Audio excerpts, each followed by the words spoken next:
반갑습니다. 덕분입니다. 좋은 인연입니다. 오늘도 지난번과 같이 어느 독자님의 질문을 정리해 볼까 합니다. 내용은 전번에도 한번 다루었던 것인데요.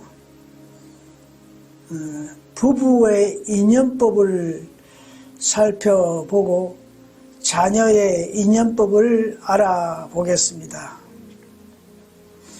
부부와 자식은 최고의 원수이며 빚쟁이라고 합니다.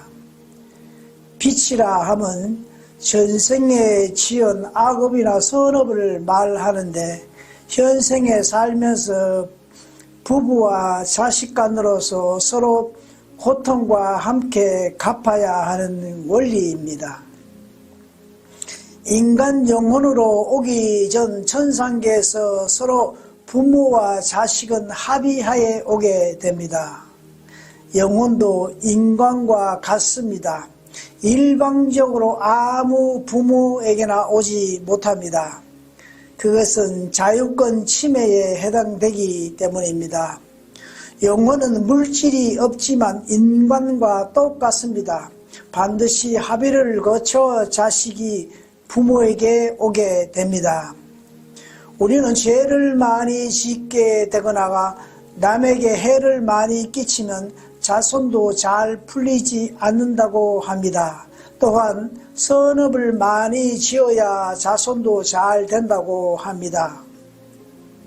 자녀가 오는 원리는 부모의 의식 수준에 따라 이미 차원계에서 인연법에 따라 합의하에 결정되며 자녀는 30%는 부모의 업에 적용되며 70%는 전생의 삶에서 정해진 인연법에 따라 부모와 합쳐집니다.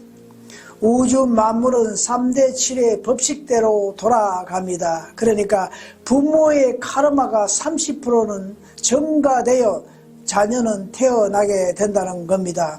그래서 부모는 자녀를 먹여주고 돌봐주면서 어른이 될 때까지 돌보면서 자신의 과보를 갚아가는 원리입니다.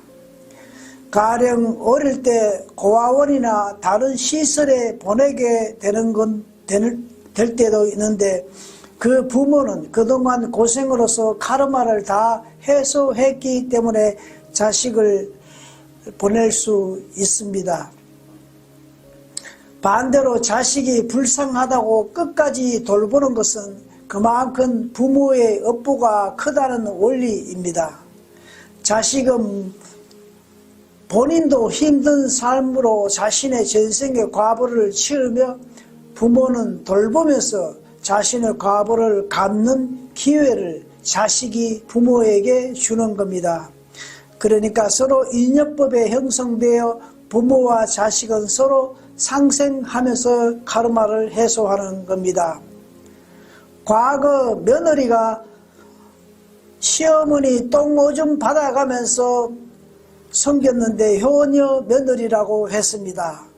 영적으로 보면 며느리는 시어머니 뒤수발 고생하면서 자신의 업보를 치르고 시어머니는 며느리에게 카르마를 해소할 수 있게 기회를 주며 자신도 고생하면서 과보를 갚는 겁니다. 그래서 고생이라 하지 않고 며느리는 하게 됩니다. 그런 인연법이 형성되지 않으면 며느리는 손도 까딱 안 합니다. 예를 들어 어느 똑같은 주부가 요양원에서 똥오줌을 처리하는 일을 하다 한 사람은 돈을 아무리 많이 주어도 못하겠다고 그만둡니다. 그것은 그런 카르마의 인연법이 형성되지 않기에 그만둘 수 있지만 또 한 사람은 별것 아닌 것처럼 일을 하게 되는데 자신은 험한 일을 감당하면서 카르마를 해소해야 하기 때문입니다. 이렇듯 인연법은 묘하고 너무나 정확합니다. 이 우주 만물은 그 어떤 것도 자체적으로 생겨나지 않고 일어나지도 않습니다. 모두가 서로 맞물려 상생하는데 이것을 오늘날 용어로 양자역학이라 합니다. 석가모니 부처님이 수행 후 가장 먼저 깨달은 것입니다. 그래서 인간의 삶은 그 누구도 구별과 판단을 말라는 겁니다. 서로 얽혀 전생과 이생에서 서로 상생하며 카르마로 인하여 살아가기 때문입니다. 부모가 자식을 오랫동안 함께 한다는 것은 그만큼 서로가 카르마가 깊이 연관되어 있음을 말하며, 부모가 자식이 어른이 되었는데도 자꾸 간섭하는 것은 자유의지 침해로 부모는 그 값을 치르게 됩니다. 이미 정해진 과보라 할지라도 내가 어떻게 하는가에 따라 카르마는 감해지기도 합니다. 그것이 인간에게는 최고의 선물입니다. 보시 중에 가장 큰 보시는 법보시입니다. 말이나 글로서 상대를 깨닫게 해주는 것입니다. 다음으로는 기도나 염불, 절, 선행 등으로 자신의 업보는 감해집니다. 부부의 인연법도 똑같습니다. 만날 때도 똑같은 인연의 법으로 만납니다. 한 채 오차 없이 같은 질량의 법칙으로 인연법에 의해 만납니다. 살면서 서로 도우며 고생을 하면서 카르마를 해소합니다. 가령 살다가 싫어서 이혼하여 다른 이와 결혼하면 똑같은 사람 만나게 되거나 더한 사람 만나게 됩니다. 아직 카르마가 남아있어 인연법에 걸려있기 때문입니다.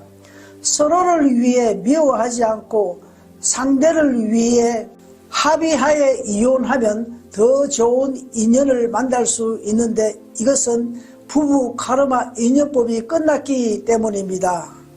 내 자식이나 부모나 형제, 부부나 그 어떤 것도 동물일지라도 사랑하는 만큼 괴로운 게 하늘의 법칙입니다. 그것은 인간의 표현으로 사랑이라 하지만 집착과 욕망이기 때문입니다. 인간에게 사랑이란 있을 수 없습니다.